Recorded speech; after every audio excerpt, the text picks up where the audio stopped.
All right. Well, we're back here with Ian Vaillancourt, and you'll remember from our time with Ian 2 weeks ago, Ian serves as the Associate Professor of Old Testament and Hebrew at Heritage Theological Seminary, and you'll also recognize Ian from West Highland as he and his family attend there and are members. His wife's Natalie and two children, Caleb and Emily. How old are your kids now, Ian? Emily's 12 and Caleb's 14. So Emily's Oh, grade wow. 6, Caleb's grade 8.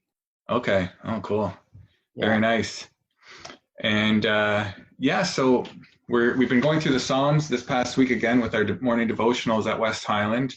But before we get into that and ask you some more questions that people have submitted, what does life look like for you kind of right now during COVID-19 as a prof at Heritage?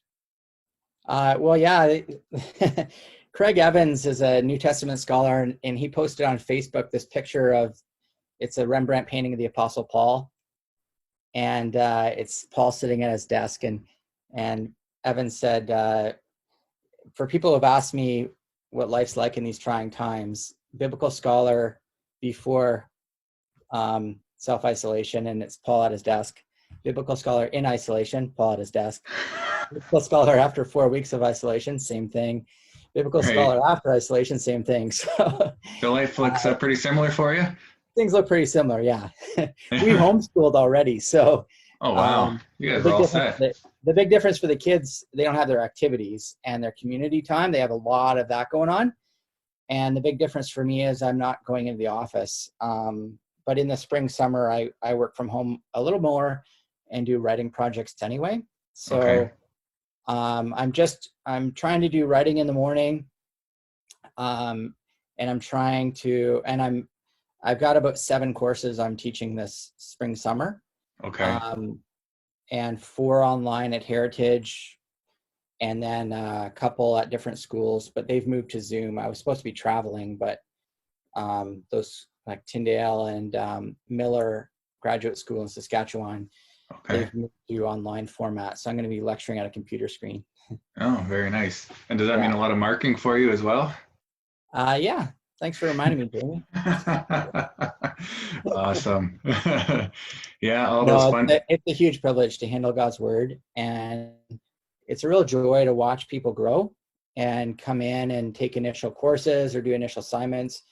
And then, after the 3rd or 4th course that I see them for, wow, they're handling the word so much more carefully and so much on a deeper level.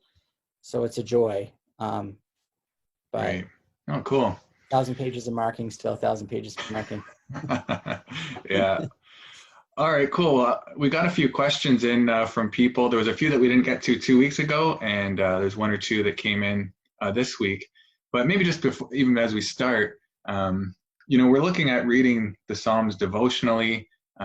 People are just trying to enter the Psalms and understand what God might be speaking to them today in their current context. So what would you say are a few basic tips that would help us as we enter the Psalms devotionally? Okay. Well, I think just something to have in mind as we're entering into the Psalms, that this was the book of Psalms shaped the singing, the praying, and the theology of God's people. It has for thousands of years. So as we approach the book of Psalms, I think it's fair to say, how can this shape my singing at church? Like the kinds of words we sing, and even in the tone we sing them. How can this shape the way I pray, and maybe as a pastor the way I pray, or me with my family the way I pray? And how can this shape my theology? John, I might have mentioned a few of these little tidbits, but John Calvin referred to the book of Psalms as an anatomy of all the parts of the soul. And there isn't an emotion or anything we can go through that's not represented here in the book of Psalms like a mirror. And I think that's just awesome that this songbook and prayer book of God's people covers everything. So there's something for every situation. But Martin Luther said the book of Psalms is a little Bible. And so he kind of said, the Holy Spirit gave it to us. This is me summarizing. The Holy Spirit gave it to us, gave the book of Psalms to us as a bit of a summary of the theology of the entire Bible in one book. And so not only is it emotive, but it's deeply theological. And I think there's tons we can say about that when we think about praying and singing. But then we go on in the Hebrew book of Psalms. It's called Tehillim, and that's a Hebrew word that means praises. And so what does praises look like? Well, Calvin tells us it's an anatomy of all the parts of the soul. Luther tells us it's a little Bible. So praising is highly theological and deep, and it's tears as well as joy, and as it were, and everything in between. And so my experience, I've gone through seasons where I'd read a line or two of the book of Psalms and then kind of riff off of it, like a musician, which I don't have any musical ability at all, but a musician will riff off something. He'll kind of go rogue, have a bit of a note and then go rogue and play off of it. But riffing off in prayer is kind of like reading a line and then putting it into my own words and applying it to my own situation in a similar tone. And I've done that with the Psalms, and it leads us in places that I wouldn't often think to go, or my sanitized kind of Western, gotta shower and shave and put on a happy face before church kind of mentality kind of gets dashed when we do that in the book of Psalms. It's raw. It's raw at times. Mm-hmm. But when we enter into that, it gives us hope in darkness, and even the words to emote in faith. It reminds us I'm not alone in my lamenting. Yes, Psalms of lament have been iron for my bones, spiritually speaking, for myself personally, because they've helped me to emote, and then they've set my feet on solid ground, as they say, and here's who I hope in. Right. And I think two things I'll say, and then we can move on. But I remember my experience early on, this riffing off of the Psalms experience in my own praying and my own devotional life. And at the beginning, I'd read a line like, "Where are you, God?" And my sanitized version, my pathetic riff was, "God, I know you're always with me, but sometimes I don't feel you. The problem's with me, not you." That's not what the psalmist does, is it? No. He actually says, "Where are you, God?" And he just kind of leaves it there. And then, but he doesn't end there. He goes to, "You are my rock. Here's who you are." But he allows himself to emote. He allows himself to just let that word hang and then keep going. And it kind of challenged my sanitized Canadianness, I guess you could say. Right. And then one more thing I'll say, and then is just apply the line. If you're going to do the riffing thing, apply it to according to the gravity of your situation. Like if you're stuck in traffic and you're going to miss a job interview, maybe don't pray, my God, why have you forsaken me?" That Psalm 22:1. That's a pretty sacred word, and not every line applies to you today, right now. Right. And but anyway, those are just some initial thoughts. Right. So it doesn't necessarily it sometimes can put words in our mouth, but other times it just helps us understand that we have permission to speak to God as we're feeling. Yeah. Is that right? Yeah. Yeah. Right. Cool. All right. One of the questions that's come in, and it's been interesting this week, we've been in Psalm 1, 2, 3, and 19, and two of those Psalms have headings, and two of them don't. And I know we're going to speak a bit more about Psalm 1 and 2 a bit later, but tell us a bit more. Like, often when we read the Psalms, we might skip the headings, or if we're reading it in a group, we might go straight to verse 1. But so I guess the question is, like, where did the headings come from? Would you consider them alongside the text, like equally as inspired as the rest? Or just kind of speak to the headings and how are they helpful for us? Sure. Yeah. Funny story. When we were, I just really appreciate I told Andrew Smith I was going to throw him under the bus, and that's his love language. He actually wants that. So but he's a great, I really appreciate his leading in music. And the first Sunday when John has us memorizing Psalm 46, the first Sunday that he had us memorizing it, Andrew was leading the singing, and he said, okay, let's recite what we know together, right from home on no, I guess it's not Zoom, but whatever. And so he started out, and why is it slipping my mind? Give me the start of Psalm 46, Jamie. God is our refuge and strength. God is our refuge and strength, an ever-present help in trouble.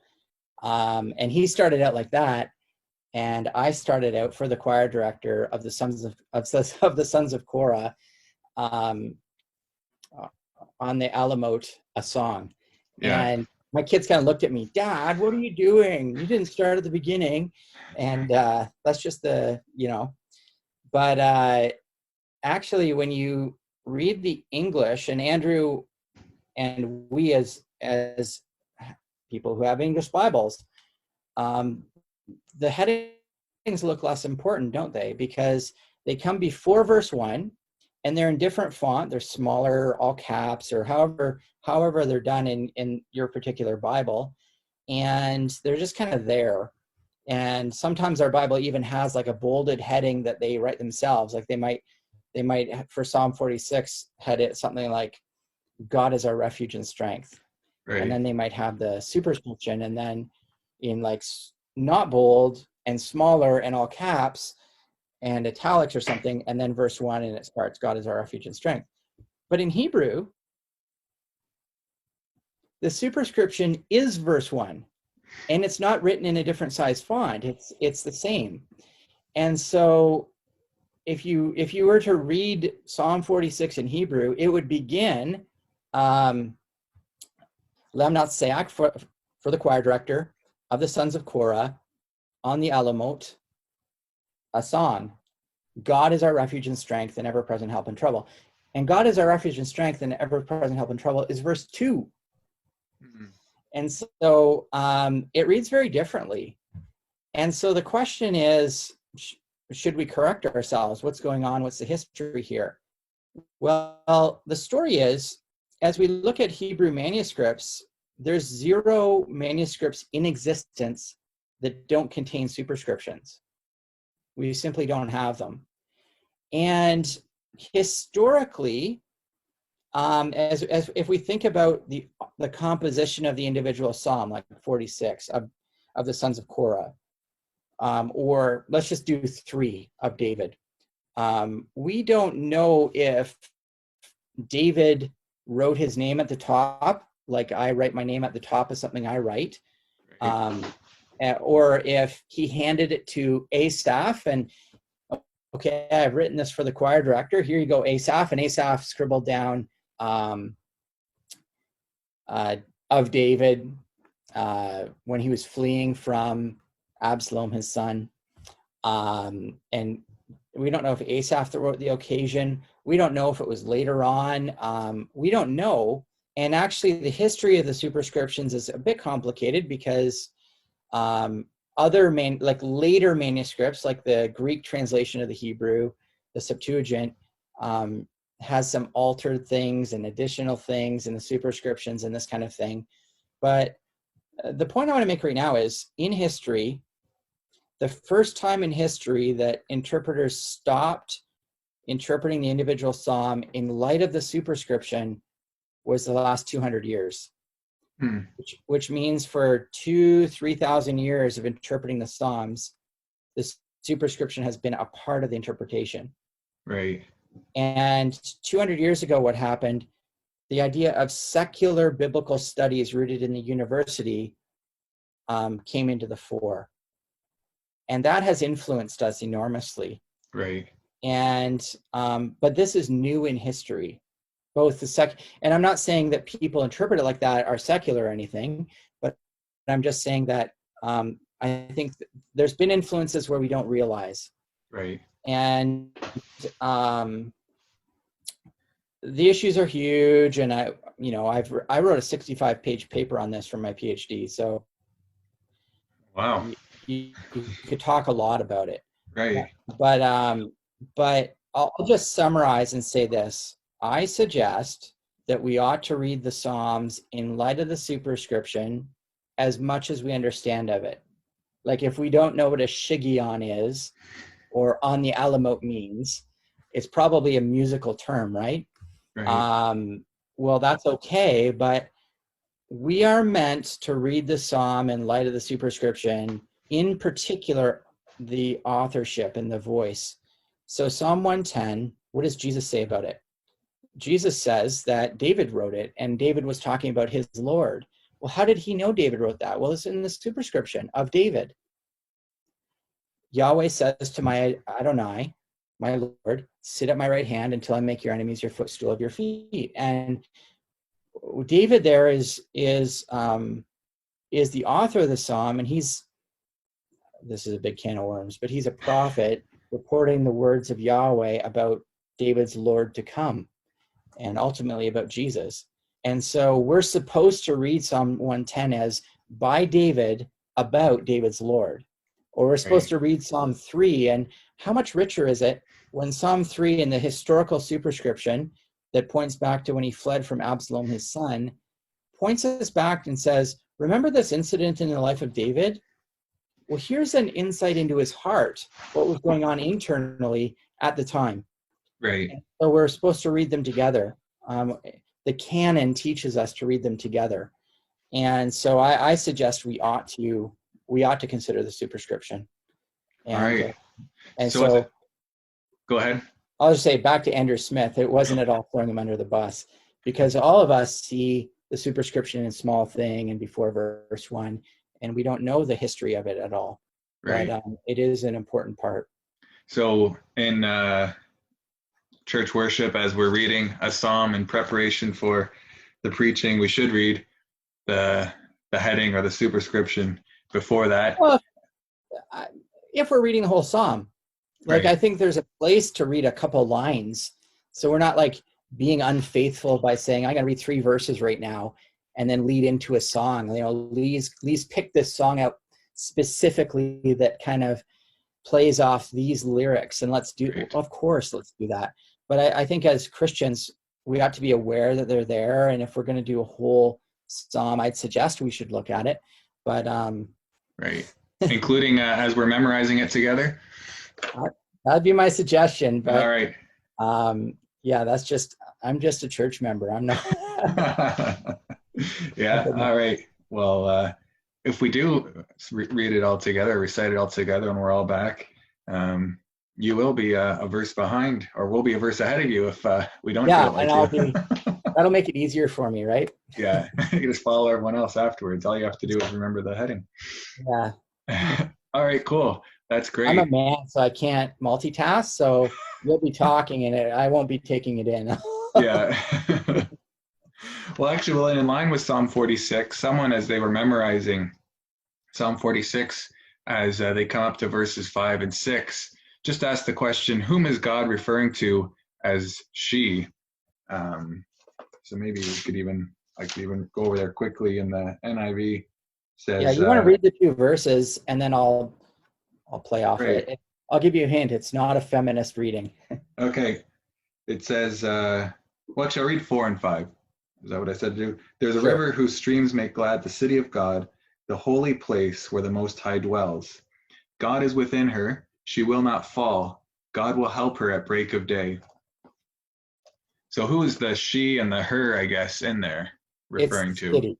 It's the city. So Hebrew is not like English. When we think of I guess we might say city and she, but that's remnants of other languages. We see a tree and we say it. It's neuter, or we say city, it, or bookshelf, it. Right. But in lots of languages, nouns are either feminine or masculine or feminine, and it doesn't mean that this bookshelf is a she, or this tree is a he, or this kind of thing. It's just the way the noun is declined, and in Hebrew, city is feminine. And so the verb is going to be a feminine verb to match the noun, because when a noun modifies a verb, it has to match its subject in gender. So would any translations say something like God is within it? It will not fall. God will help it at break of day. Yeah, I think I don't have the Hebrew here. Right. I can get the Hebrew if you want. That's just a question. I'm like, yeah, that's maybe how we would more naturally then say it in English, just not saying her. We'd say it. Yeah, and that's that. It's a challenge of translation, isn't it? Because if anyone in the congregation grew up speaking a language other than English, and then there's a particular word, and you see them say, it's hard to translate, right? And then you just have to kind of explain it in a paragraph, but I still can't explain it fully. Well, any language is like that. Right. Anytime you go from one to another. And so the challenge of translation is I need to understand the root language, the Hebrew in this case, and I need to understand English really well. And I need to say, okay, what's the meaning of this? And it's going to, I say to my Hebrew students, we got to sojourn from Hebrew into English and convey the meaning as accurately as possible. And that goes on a little bit. So it's a challenge. Right. Sojourn, that's a good word. That's an ESV word. I always see sojourn in ESV.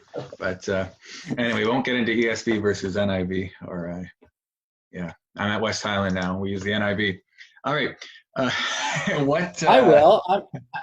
I'm just a church member. I'm not going to get fired for. I'll say it. The ESV and NIV are my two favorite translations, along with CSB. Those three. I think those are the three best. Yeah. I like those the best, and they all do different things. But anyway, that's not the question. So I'm just. Yeah. Well, we'll do that. We'll do that maybe later. Some translation philosophy questions. With the Vaillancourt. All right. But for today, we'll stay in the Psalms. So this week I went through Psalms 1 and 2, and one of the reasons why I wanted to do that is because in the class I took at Heritage before, Dr. Barker talked with them as they're like a gateway to the rest of the Psalms. So can you maybe just like talk a bit more about that? Why are Psalms 1 and 2 seen as like a gateway to the rest of the Psalter? Yeah, okay. I think the question we got to answer first, the question behind the question is the book of Psalms a ragbag of individual compositions that are kind of thrown together, or is the book of Psalms an intentionally shaped collection? So we know that the individual Psalms are composed as individual poems, but is it kind of like a greatest hits collection where here's the best ones and they're in no particular order? Or is it, sometimes a band will record an album and they'll have all these individual songs, but they'll actually say, okay, there's actually a progression in the way we ordered them on our album. And I hate these streaming services that allow you to make your own playlist, because I want people to listen to this through. And there's a big movement in Old Testament studies say that it began with Augustine, who said, what's his quote? The arrangement of the Psalms, which seems to me to contain a secret of great mystery, has not yet been revealed to me. And here's Augustine saying, I don't understand why about the order, but I do see that there is a logic to the order. And throughout church history, there's been lots of interpreters who have said, okay, let's interpret this as a book. Old Palmer Robertson wrote a book called The Flow of the Psalms, Discovering Their Structure and Theology. And that's a good, accessible, Bible college textbook. Pastors read it. Thinking layperson can read that book and really benefit from it. So that's just a good kind of example for this. My own work in the Psalms, my own writing, argues that there's evidence for this. And the idea is this, okay? The idea is that the Holy Spirit inspired the original author, and the entire process, the person or people who the individual compositions into a book. So even if the original human author didn't know what would come in terms of where Psalm 110 would fit into the book and where it would be linked with other things, the divine author knew the end from the beginning. And part of that inspiration of the original author was seeing that end. And so if there's this extended meaning that comes in the context of a book, it didn't come as a surprise to the divine author. It was in the Holy Spirit's mind from the beginning. And so Psalm 1 and 2, so how do we apply that to Psalm 1 and 2? We need to ask, okay, these are two different Psalms. They've got two different themes. They've got two different, very different styles. But are they intentionally linked together, or are they just a rag bag? And when we get analyzing them, there's a lot there that suggests that they're meant to be read together. So here's some examples.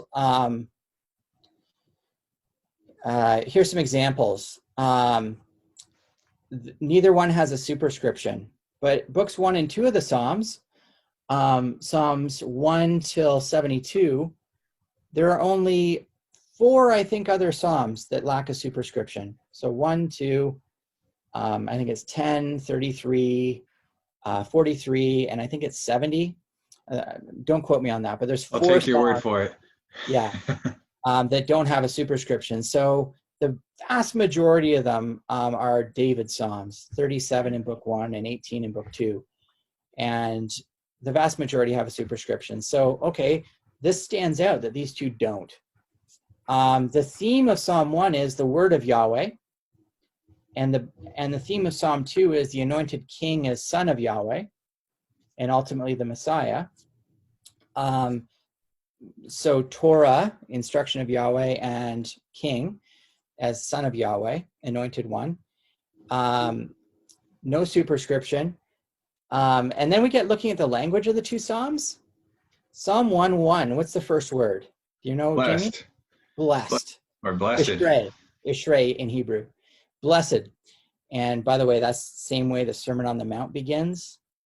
Do you think Jesus knew his Old Testament? Okay.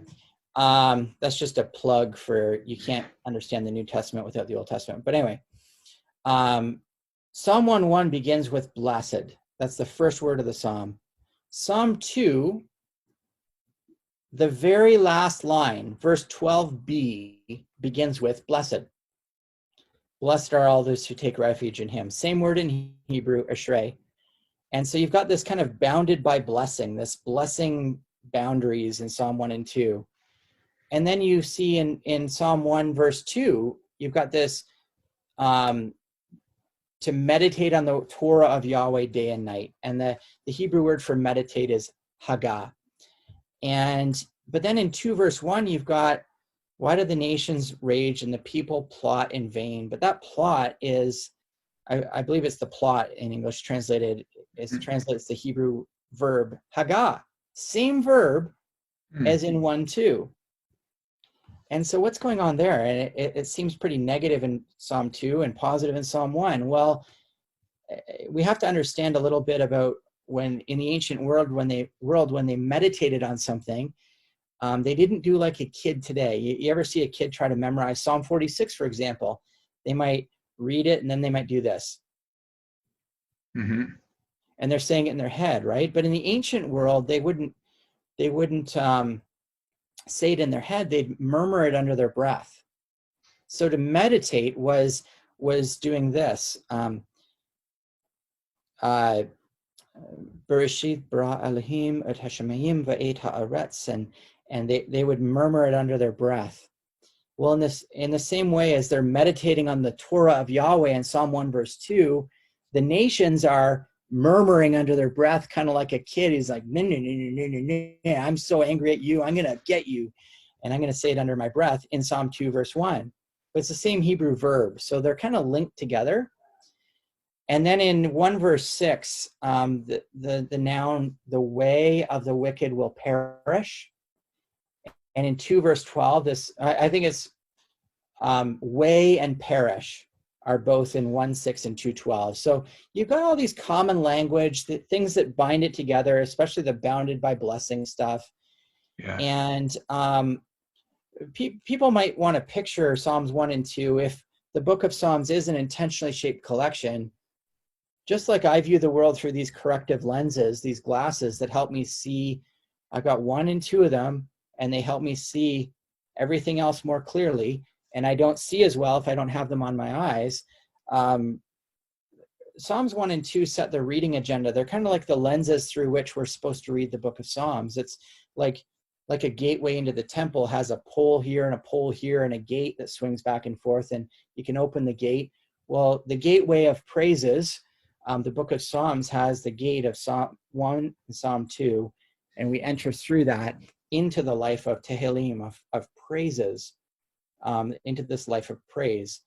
And if the themes are the word of Yahweh, the blessed life of being steeped in and walking in and obeying the word of Yahweh in Psalm 1, and in Psalm 2, the king is the anointed one of Yahweh. In the Hebrew, it doesn't say, I have set my king on Zion, my holy hill. It says, I have poured out my king on Zion, my holy hill. And the image here is of being anointed, having oil poured on his head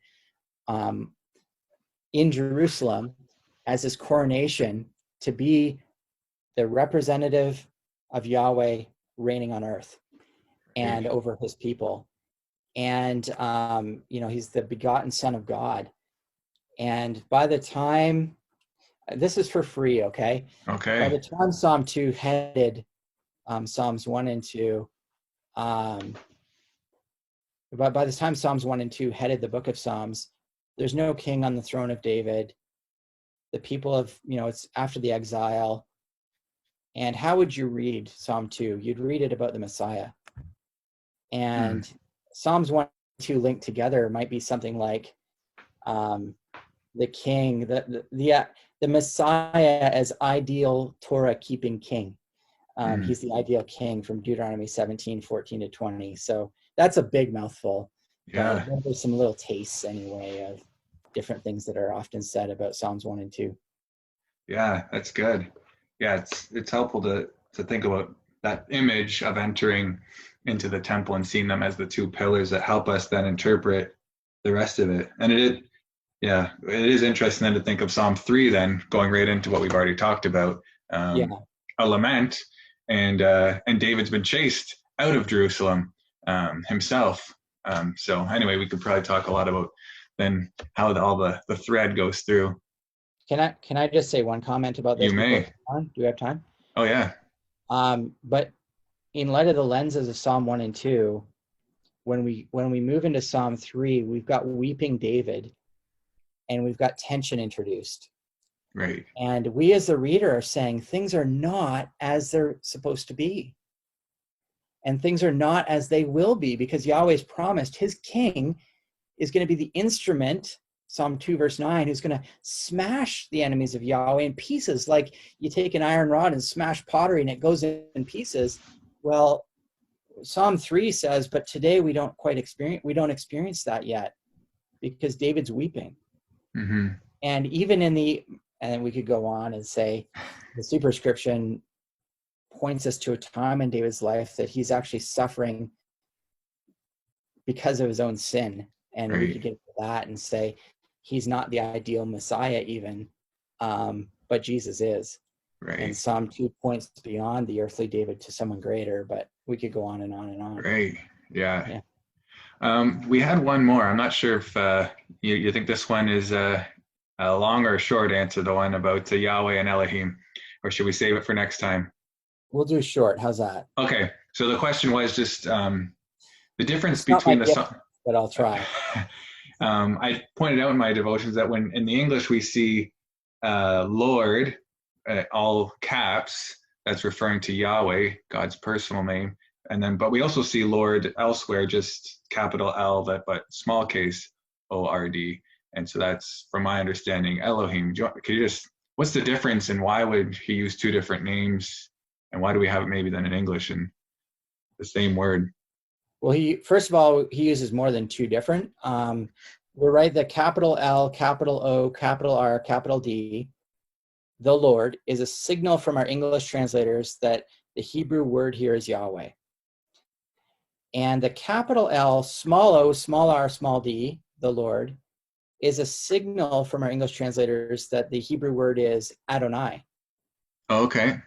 And divine Lord or master. And God, capital G, small o, small d, is a signal from our English translators that the Hebrew is Elohim.